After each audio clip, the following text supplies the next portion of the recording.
어느 날 조금씩 가까이 오는 거예요, 얘가. 그리고 나중에는 붙잡았죠. 간식 이런 것도 주고 게사료도 좀 주고 그러더니 점점 가까워졌어요. 얼마나 기생충이 많은지. 그리고는 이제 스님들을 졸졸 따라다녔어요. 근데 어느 날 걷다가 도량 안에서 바람에 꺾어졌는지 나뭇가지가 이만한 게 떨어져 있어서 저기 산으로 던지려고 이렇게 주웠어요. 딱 도망가는 거예요. 기겁을 하고 도망가는 거예요. 왜 이러지? 저는 이것 때문에 그런지 몰랐어요. 바닥에서 나뭇가지 부러진 짝대기를 들었는데 도망갔어요. 두 가지만 보면 도망갔거든요. 하나가 뭐였냐면 끈. 느껴지시죠? 뭐가 느껴지세요? 끈에 묶이고 매를 맞았던 거예요. 걔한테 물어보지 않아도 알아요. 그 얘기는 불교 심리학의 가장 큰 메커니즘이에요. 세상을 바라보는 견해는 기억에 의해서 만들어진다. 힘든 기억이 많으면 아무리 좋게 보려고 해도 그게 좋게 보이지가 않아요. 그 친구는 짝대기를 자기를 때리려고 드는 게 아니라고 알았을 수도 있어요. 저는 한 번도 때린 적이 없고 맛있는 것만 줬으니까. 하지만 조건 반사 같은 거예요. 기억의 힘은 그렇게 강력하거든요. 옛날에 저런 거에 얻어맞았던 기억이, 아픈 기억이 많으면 나도 모르게 그것을 볼 때 두려움이라는 견해로 볼 수밖에 없는 거예요. 이 세상을 살아가면서 우리 팀장님을 좋은 사람이라고 봐야지. 그럼 보여요, 안 보여요? 보여요? 보입니다. 고맙습니다. 굉장히 두려워하면서 대답하는데 그거는 좋은 기억이 많이 들어가면 나쁘게 뭐라고 얘기해도 누군가가 험담을 해도 야, 그 사람 그런 사람 아니야 라고 얘기하는 거예요. 근데 나에게 힘든 기억을 많이 준 분이 팀장님이었다면 아무리 제가 팀장님 칭찬을 해도 우리 보살님한테는 그렇게 안 들릴 거예요. 아이고 몰라서 하는 소리네. 너도 당해봐라 이런다. 맞죠? 그러면 우리의 견해는 기억의 지배를 받는 거예요. 그게 이 내용이에요. 내가 저 사람이 힘들고 이 회사가 힘들고 이 일이 버겁고 내가 힘들어하는 어떤 것들은 나의 견해잖아요.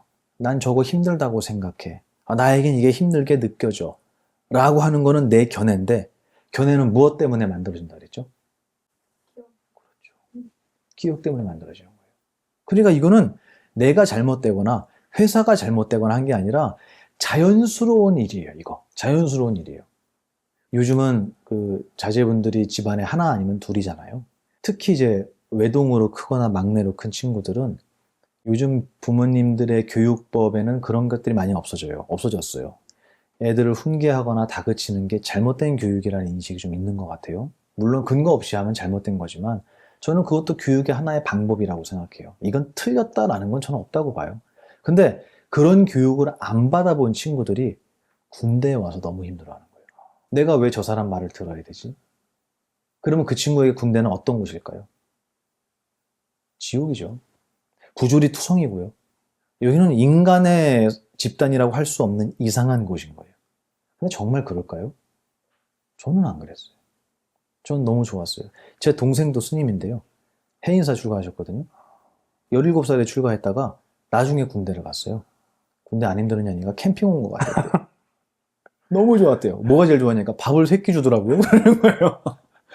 과연 그 스님한테 군대는 힘든 곳이었느냐? 놀이였대, 놀이. 너무 재밌었대요. 총도 쏘고 수류탄 던져갖고 너무 재밌었대요. 과연 객관적인 나쁜 곳, 객관적으로 정말 이것은 없어져야 하는 악이라고 하는 것이 과연 대한민국에 존재할 것이냐. 저는 모든 것이 상대적이라고 봐요. 우리가 어떻게 저런 인간을 따라다니지라고 해도 그 사람에게 충성하는 사람도 있더라는 거죠. 그러니까 결국은 옳고 그름은 내 외부에, 나의 바깥에 있는 게 아니라 나의 견해 속에 있지 않았을까라는 질문을 안 할 수가 없는 거예요. 근데 이 질문을 누가 제일 간절하게 하냐면 은퇴하신 분들이 해요. 저한테 묻더라고요. 남성분들이. 스님 옛날에는 너 때문에 그래. 너 때문에 그래. 너 때문에 그래. 그랬대요. 무언가 불편하거나 일이 안 되면 이렇게 안 되는 것의 요인을 상대방한테 찾았대요. 평생을. 근데 어느 날이 되니까 찾다 보니까 더 이상 찾을 수가 없는 거예요. 일은 잘못돼 있는데. 그래서 어느 날 나한테 문제가 있는 거 아닐까? 이 사람은 알고 있었어요, 처음부터. 하지만 핑계댈 게 없어지니까, 은퇴를 해버렸으니까 나에게 문제가 있는 게 아닐까? 라고 생각할 때 선생님 정말 죽고 싶었습니다. 이렇게 얘기하더라고요. 부정할 수가 없으니까. 이거는 평생을 내 옳고 그름, 좋고 나쁨, 정의와 불의 이런 것들이 내 견해 속에만 있었다는 거. 그리고 그 견해는 절대적으로 기억에 의지했다라는 거. 그렇기 때문에 기억은 우리가 다 다르잖아요. 그래서 이 세상 사람들의 목소리가 하나로 화합되는 일이 없는 거예요. 기억이 다르기 때문에. 그럼에도 불구하고 그거를 나로 삼고 그 견해가 맞다라고 우기면서 평생을 살아온 사람들이에요. 우리 다 그렇게 살아왔던 거예요. 그러니 제가 강의를 할 때 견해와 기억의 구조를 설명하고 당신에게 세상이 그렇게 보이는 것은 당신의 기억 때문입니다. 근데 그 기억은 당신이 갖고 온 게 아니라 당신이 세상에 와서 나중에 얻어진 겁니다. 그럼 기억은 나일까요, 남일까요? 굉장히 깊은 얘기를 했어요. 맞아요. 사실은 맞는 거예요. 근데 제가 설명드린 거는 내가 갖고 온 게 아니라 그랬잖아요. 백지였잖아요, 나올 때. 한국말도 모르고 나왔는데. 그러면 기억의 내용은 전부 다 세상에 의해서 얻어진 거예요. 근데 그걸 그대로 받은 게 아니라 내가 해석하면서 집어넣었잖아요, 기억에. 그러니까 보살님 말이 맞기도 한 거예요. 어쨌든 내가 갖고 온 건 아니다. 그러므로 그거는 내가 될 수 없다고, 기억은. 그러므로 기억이 내가 아니기 때문에 기억에 의해서 만들어진 견해도 내가 될 수 없다. 두 가지를 먼저 우리가 이해하고 나야 저 사람이 왜 저렇게 말끝마다 욕을 하고 다른 사람을 미워하는 말만 하고 저 사람은 어떻게 저 사람 모든 사람을 저렇게 따뜻하게 대하고 하는 이런 현상들이 이해가 되기 시작하는 거예요. 아, 저 사람 묻지 않아도 우리 삽살개는 묻지 않아도 옛날에 아팠구나. 걔가 이해가 되는 거예요. 이거는 뭐냐면 세상 사람들이 알고 출발선에서 출발하기 전에 미리 알고 출발했어야 되는 내용들이잖아요. 근데 이거를 모르니까 야, 쟤는 왜 저런데? 하면서 구업을 짓는 거예요. 남 욕하는 업을 짓고 야, 걔 진짜 짜증나지 않냐? 라면서 사실 진짜 짜증나는 나쁜 기억은 자기 기억 속에 집어넣고 있잖아요. 남한테 욕을 하면 그 욕과 가장 가까운 귀는요, 내 귀예요. 여기 제일 먼저 들어와요. 온 우주에서 내가 제일 먼저 들어요. 내가 욕하면. 내 기억을 더럽히면서도 나는 남을 욕하고 있다고 착각하는 거예요. 너무 간단한 이치도 모르고 세상을 살아가니 발 디디는 데마다 진흙탕이고 잘하려고 노력했는데 아파지고 행복하려고 했는데 불행한 결과가 오고 이거 당연한 거 아니겠냐는. 그래서 이 세상을 바라보는 불편한, 힘든, 고통스러운 이런 씨앗들이 제가 감히 나의 견해 속에 들어있다라고 표현을 한 거예요. 물론 세상에 부조리가 왜 없겠어요? 바꿔나가야죠. 하지만 우리는 거기에만 손가락질을 해서는 안 되지 않겠느냐. 이미 우리가 행복할 수 있는 거리를 많이 갖고 있음에도 내 견해가 부족해서 내 견해의 수준이 낮아서 행복을 행복으로 볼 수 없다면 과연 그게 세상의 잘못이겠느냐라는 전 질문을 던지는 거죠. 진지하면 속은 거다? 이 말이 되게 인상 깊었는데요. 그 진지함을 빼는 것을 선생님께서 되게 강조하시는데 안 좋은 기억이 있어서 안 좋은 견해로 이렇게 막 힘드는 그런 사람, 그런 고통이 닥쳤을 때 이 진지함을 빼고 유쾌함을 더하는 기술, 이걸 어떻게 적용해야 그 네. 고통에서 좀 벗어날 수가 있을까요? 맞아요. 굉장히 중요한 질문인데 이거 돼요. 어떤 분은 그래요. 이게 되겠습니까? 하는 분이 있어요. 그분 말도 이해해요. 저 공감해요. 이 세상은 진지함으로 만들어진 세상이거든요.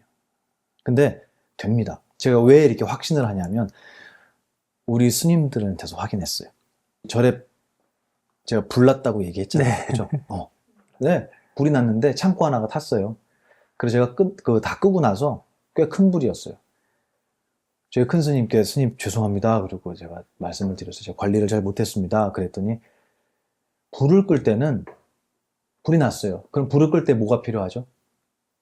물, 또 흙 좋아요. 그렇죠. 또 사람, 좋아요. 좋아요. 또 뿌리는 거 있잖아요. 소화기. 소화기, 그렇죠. 맞죠? 제가 또 하고 여러 개를 물어봐도 영원히 보살님한테 안 나올 대답이 하나 있어요. 근데 왜냐면 그건 불 끄는데 아무런 도움이 안 되거든요. 근데 불 나면요, 제일 먼저 그거부터 장착할걸요, 우리? 그게 뭔지 아세요? 진지함이. 내가 또 뭐가 필요해요? 또 뭐가 필요해요? 100개를 물어봐도 진지함은 안 나올걸요, 대답이? 근데 불났다고 생각해봐요. 제일 먼저 뭐가 장착이 돼요? 그거 봐. 그래서 저희 큰 스님께서 진지함은 저기 창고에 불 끄는데 아무 도움도 안 돼. 소화기 119에 신고하고 소화기 찾으면 돼. 너가 진지하다고 저게 더 잘 꺼지지 않아. 근데 진지하면 즐거워요, 힘들어요? 누가 나를 힘들게 하냐는 거예요. 저 불이? 그래서 진지하면 속은 거다. 사실을 사실대로 보지 못하고 세상을 있는 그대로 보지 못한 것은 진지함이라는 것이 내 눈을 가렸기 때문이다 라고 저희 스승님께서 말씀해 주신 거예요. 제가 얘기한 게 아니고요. 네, 저는 그 정도 지혜는 없고 저도 그걸 듣고 내가 얼마나 진지하게 세상을 바라봤나를 참 많이 돌아봤거든요. 근데 저는 그냥 그걸로만 살아왔던 것 같아요. 뭐든지 잘해야 되고 완벽해야 되고 그런데 특히 회사는 너무 간단하잖아요. 여기 왜 있는 거죠? 이 회사가? 뭘 위해서? 어차피 버는데 이왕이면 세상에 아름다운 일을 하면서 벌면 좋잖아요. 그게 전 출판사라고 생각해요. 그래서 아름다운 일은 두 번째예요. 돈이 첫 번째예요. 돈이 안 벌리는데 이 일을 어떻게 하겠어요? 그게 저는 이 당연한 자본주의의 모습이라고 봐요. 근데 여기서 진지함을 어떻게 빼냐고요? 할 수 있다는 거예요. 뭐냐면 이거를 벌어서 돈을 벌어서 뭐에다 쓸 거냐에 대한 게 되게 중요해요. 내가 이 회사를 다니면서 나는 왜 다니는가 이 회사를. 난 이 회사를 다녀서 과연 어떠한 행복을 얻기 위함이냐. 이게 분명하다면 저는 모든 건 수단이 된다고 생각해요. 내가 불을 끄려고 하는 소화기를 찾는 것은 불을 끄기 위함이잖아요. 불을 끄는데 진지함이 필요할까? 필요 없네? 라는 이해가 있으면 자기도 모르게 그게 돼요.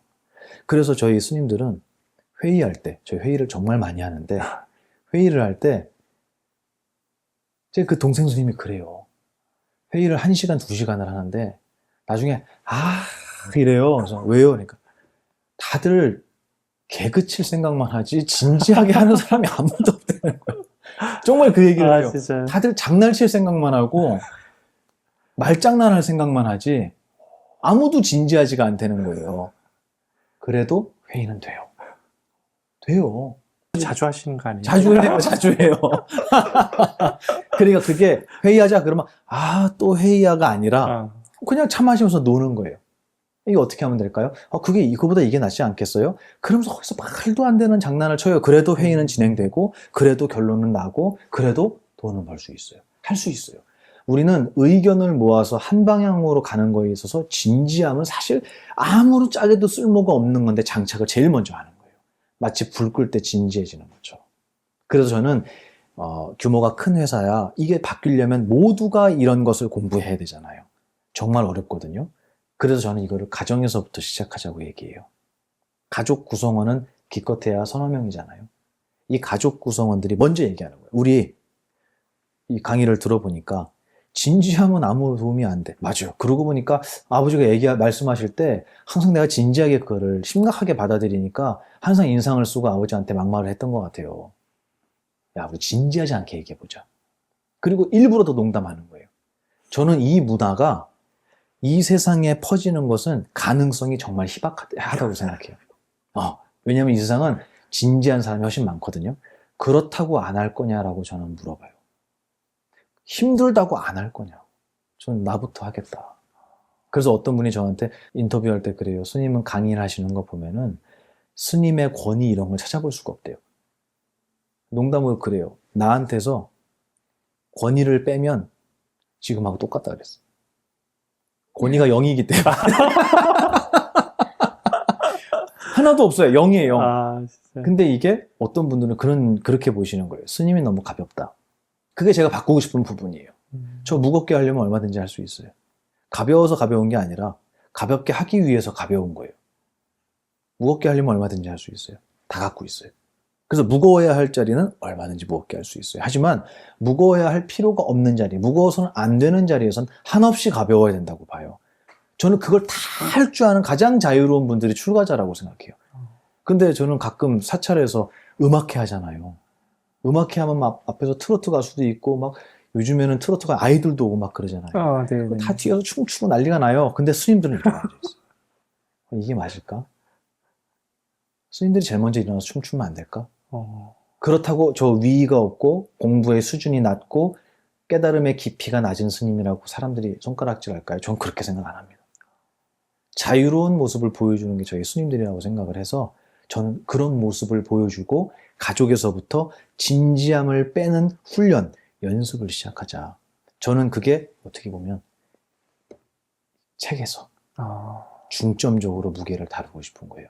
세속에 살면서 아, 남들이 감히 흉내낼 수 없는 시너지와 기술을 가지려면 진지함을 빼야 된다. 그러면 쟤네는 맨날 뭐 이렇게 재밌대? 누구나 하하하 웃는 소리에는 귀를 기울이거든요. 아, 눈이 가거든요. 만약에 이 회사가 휴일날에도 나오고 싶은 회사라면 여기 와서 맨날 즐겁게 얘기하고 떠들고 맛있는 거 먹고 웃으면서 회의를 할 수 있는 곳이라면 저는 이 출판사는 저는 무조건 흥하리라고 봐요.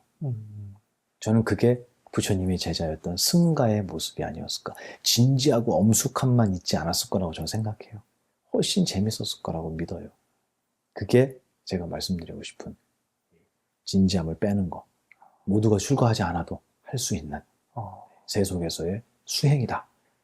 그런 말씀을 드립니다. 스님은 거의 진지하지 않으려고 하시는 것 같은데, 음. 그럼에도 가장 진지할 때가 있죠. 어떨 때가 좀 진지하신가요? 제가 큰 스님께 여쭤봤어요. 큰 스님, 진지하면 속은 거라고 그러시면서 왜 이렇게 진지하게 화를 내시냐고. 당신 막 기분 좋으실 때 농담으로 스님 화내실 땐 진짜 진지해 보입니다. 이렇게 얘기해요. 근데 거기서 뭐라 그러시냐면 진지하지 않아도 된다. 진지하면 속은 거야 라는 말을 할 때는 진지해진다고. 왜냐면 이건 정말 귀한 거니까. 이 가르침은. 스승이 진지할 때는 이렇게 표현하셨어요. 스승이 화를 내는 것은 화라는 능력을 사용하는 거잖아요. 큰 스님도 화나세요? 그럼 언제요? 너희들을 가르칠 때. 이건 뭐와 똑같냐면 아버지가 자식을 키우는데 딸이 아장아장 걸어요. 근데 조심해, 여기 자갈밭이니까 조심해. 그러는데 안 조심하고 까불다가 넘어져서 무릎이 다 까져서 피가 막 나요. 그럼 엄마가 어떻게 하는 줄 알아요? 쫓아가갖고 일으켜갖고 어떻게 하는 줄 알아요? 그렇지. 또 때려. 안 그래도 피나서 우는데 왜 때려요? 아파 죽겠는데. 근데 그 마음 아시잖아요. 이거는 미움인가요? 아니잖아요. 사랑이잖아요. 근데 화가 나는 거예요. 너무 아까우니까. 안 넘어질 수 있었는데. 이렇게 아파서 피나고 울지 않아도 되는데. 근데 그렇게 했어요. 그걸 바라보는 엄마는 속이 상한 거예요. 그걸 바라보는 스승은 눈물이 나는 거예요. 그래서 화를 내시는 거예요. 내가 그렇게 하지 말랬지. 이거는 전 사랑 같아요. 제가 얘기한 것처럼 진지함을 빼는 것을 알려줄 때 저는 진지해져요. 그래서 강의할 때 제가 아무리 웃으면서 이렇게 막 농담하고 장난치고 많이 하거든요. 그런데도 제 등은 땀으로 다 젖어요. 더워서가 아니에요. 그래서 이걸 그렇게 표현했어요. 법당에서 가끔 이제 법문할 때 지금 앞에 뭐 200명이 있다. 이 법당을 가득 채운 200분 중에 지금 우리의 스승이신 부처님을 등지고 서 있는 놈은 한 놈밖에 없다고. 저잖아요. 모두가 그분의 말씀을 듣겠다고 바라보고 있는데 나는 감히 그분을 등지고 떠드는 거예요. 그럼 지금 제가 누구 입을 대신하는 거겠어요? 스승님의 입을 대신하잖아요. 이때 땀을 안 흘리면 정상일까요? 그게 제일 저는 진지해지는 순간이에요. 그래서 이거를 어떻게 하면 좀 더 효율적으로 오해 없이 사람들이 즐겁지만 유쾌하지만 가볍지는 않게 받아들일 수 있을까를 저는 고민을 안 할 수가 없죠. 그럴 때는 좀 진지해지는 것 같은데 저를 괴롭힐 정도로 진지하지는 않으니까요. 근데 가장 진지할 때가 언제냐 그러면 그때 같아요. 부처님도 그쵸, 그럴 때 가장 진지하시지 않으셨을까. 예. 그러셨어요. 화도 내셨을까요? 그럼요. 부처님께서 네. 꾸중하고 혼내시는 것도 나와요. 네. 근데 우리 같지는 않았겠죠. 그렇죠. 막 집어 던지고 뭐 이런 거 있잖아요. 그 던질 때도 가격 생각하면서 던진다면서 싼 돌주로. 맞아요. 아니, 그거를 저희 큰 스님 그러셨어요. 허공이 산들바람만 부냐고. 폭풍도 허공이야 그러시는 거예요. 필요할 때는 뭐든지 써야 되잖아요.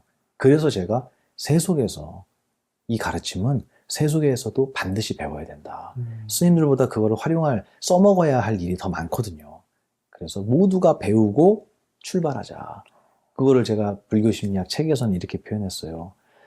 수영을 안 배우고 물에 들어가면 어떻게 되겠어요?